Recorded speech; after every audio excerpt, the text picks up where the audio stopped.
ایک صحابی حضور نے اعلان نبوت کیا تو وہ شام میں تھے. جب نبی پاک صلی اللہ علیہ وسلم کا اعلان ہوا تو اس کے بعد وہ واپس آئے. واپس آتے ہی کلمہ پڑھ گئے. تو حضرت ابو بکر صدیق کہنے لگے تو نے پوچھا ہی کوئی کچھ نہیں. کہنے لگے میں تو بڑی دیر کا غلام ہوں, انہوں نے اعلان کرنے میں دیر لگی, میں تو پرانا مرید ہوں سرکار کا. کہا وہ کس طرح؟ کہنے لگے حضور صلی اللہ علیہ وسلم سے میں نے کچھ چیز خریدی بہت پہلے, اعلان نبوت سے بہت پہلے. تو کہتے ہیں میں حضور کو ایک کنویں پہ بٹھا کے نا, کنویں پہ تو میں چلا گیا. میں نے کہا اب یہاں بیٹھی ہے میں پیسے لے کے آتا ہوں. گھر جا کے میں بھول گیا. ایک دن, دو دن, تیسرے دن یاد آیا. تیسرے دن یاد آیا. کہتے یاد آنے پہ بھی میں بھاگا نہیں. میں نے کہا وہ کہاں بیٹھے ہوں گے, چلے گئے ہوں گے, چلو فارغ ہو کے جاتا ہوں. کہتے فارغ ہو کے میں گیا.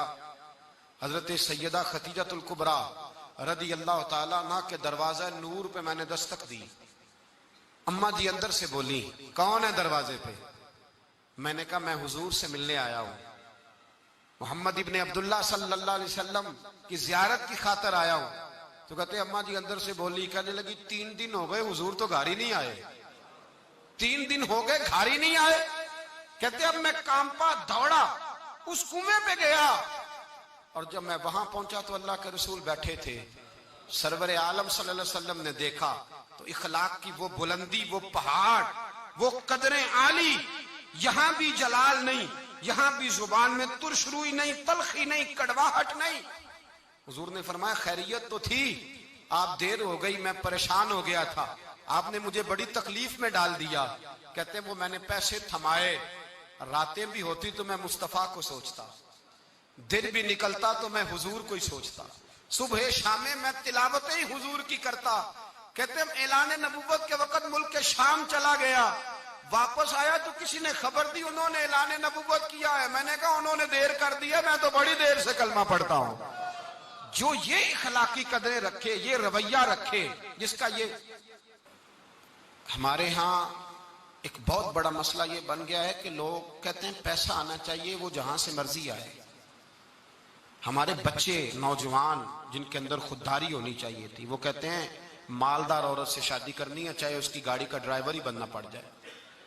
ہماری بچیاں, اور یہ سوچ آپ کبھی کھول کے دیکھیں تجزیے پاکستان کی جنریشن کے, بچیاں کہتی ہیں کہ ہم نے شادی امیر گھر میں کرنی ہے چاہے کچھ بھی ہو جائے. حصول دولت کے لیے لوگوں کا طرز سوچ بدل گئی ہے, نظریہ بدل گیا. شادیاں نہیں ہو رہی, تجارتیں ہو رہی.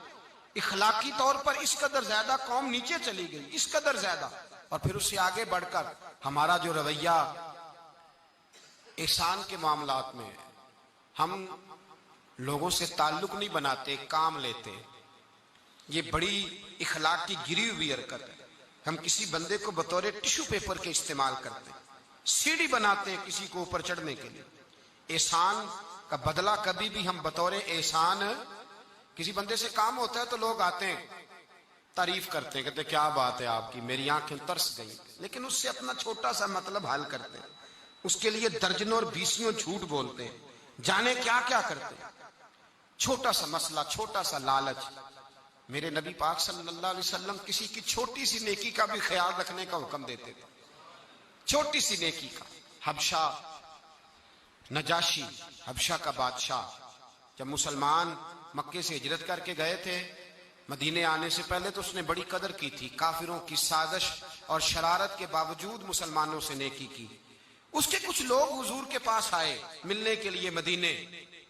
نبی پاک صلی اللہ علیہ وسلم نے ترکی خیمہ لگایا, اپنے ہاتھوں سے اللہ کے محبوب علیہ السلام ان کے لیے کھانا لے کے جاتے, ان کی خدمت کرتے. صحابہ کہتے حضور ہمیں حکم دے دیں, ہمیں حکم دے دیں ہمیں.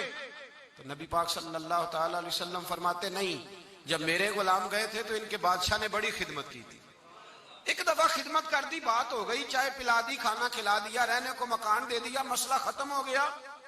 لیکن محبوب پاک نے اس چیز کا خیال رکھلا, اصلہ نال یہ نیکی کریے اور نسلہ تاک نہیں بھول دے, بے اصلہ نال نیکی کریے تے پھول کنڈیا نال تول دے. لوگ بھول جاتے ہیں حل جزاء الاحسان الا الاحسان. یہاں نیکی کا بدلہ نیکی کے ساتھ دینے کو تیار نہیں. ایک نیکی کرو تو کہتے ہیں دوسری بھی کرو, تیسری بھی کرو, لالچ بن گیا. لوگ اخلاقی قدریں بھولتے چلے جا رہے, بھولتے چلے جا رہے اخلاقی قدریں. میرے مصطفیٰ کریم سید عالم صلی اللہ علیہ وسلم اتنا خیال.